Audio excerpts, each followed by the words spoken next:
எல்லாமே வதந்தி, எதையும் நம்பாதீங்க. மகாநதி சீரியல் நடிகை விளக்கம். விஜய் டிவியில் ஒளிபரப்பாகி வரும் முக்கிய தொடரான மகாநதி சீரியல் உள்ளது. கனா காணும் காலங்கள், ராஜாராணி, ராஜாராணி 2, பாரதி கண்ணம்மா போன்ற பல ஹிட் சீரியல்களை இயக்கி புகழ் பெற்றவர் பிரவீன் பெண்டன்ட் இந்த சீரியலை இயக்கி வருகிறார். இந்த சீரியலில் லீட் ரோலில் நடித்து வரும் லக்ஷ்மி பிரியா பிக் பாஸ் நிகழ்ச்சிக்கு செல்ல இருப்பதாக தகவல் வெளியான நிலையில் அது குறித்து பகிர்ந்துள்ளார். மகாநதி சீரியலில் ஹீரோயினா லக்ஷ்மி பிரியா காவேரி என்ற கதாபாத்திரத்தில் நடித்து வருகிறார். அவருக்கு ஜோடியாக சுவாமிநாதன், தாரணி, ஹெப்சிபா, கம்ருதீன், ஆதிரே, சௌந்தரராஜன், ருத்ரன், பிரவீன், பேபி காவ்யா, சுஜாதா போன்ற பலர் நடித்து வருகின்றனர்.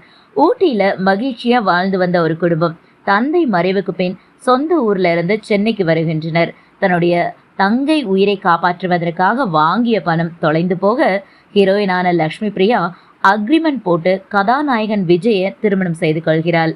ஒரு கட்டத்துல காவேரி மற்றும் விஜய் இருவரும் காதலிக்க தொடங்கி கணவன் மனைவியாக வாழ ஆரம்பிக்கின்றனர். இவர்களின் காதலுக்கு அடையாளமாக தற்போது காவேரி கர்ப்பமாக உள்ளார். இந்த சீரியல் நடிகையாக நடித்த லக்ஷ்மி பிரியா அண்மையில் வெளியான காத்து வாக்குல ஒரு காதல் படத்துல ஹீரோயினா நடித்திருந்தார். இப்படத்தை மாஸ் ரவி எழுதி இயக்கி நடித்திருந்தார். மேலும் சாய் தீனா, சூப்பர் சுப்ராயன், தங்குதுரை, பல்லவி, கல்லூரி வினோத், பாஸ்கர், பவர் ஸ்டார், மேனக்ஷா, பிப்பு, மோசக்குட்டி ஆகியோர் நடித்துள்ளனர். இப்படத்திற்கு GKV இசையமைத்துள்ளார். தியேட்டரில் வெளியான இப்படம் கலவையான விமர்சனத்தை பெற்றது. எல்லாமே வதந்தி. இந்த நிலையில லக்ஷ்மி பிரியா மகாநதி சீரியலில் இருந்து விலகி பிக் பாஸ் நிகழ்ச்சியில கலந்து கொள்ள இருப்பதாக தகவல் வெளியானது. இது குறித்து நடிகை லக்ஷ்மி பிரியா தனது இன்ஸ்டாகிராம் பக்கத்துல விளக்கம் அளித்துள்ளார். அதில், நான் எந்த ஒரு ஆடிஷனுக்கும் செல்லவில்லை.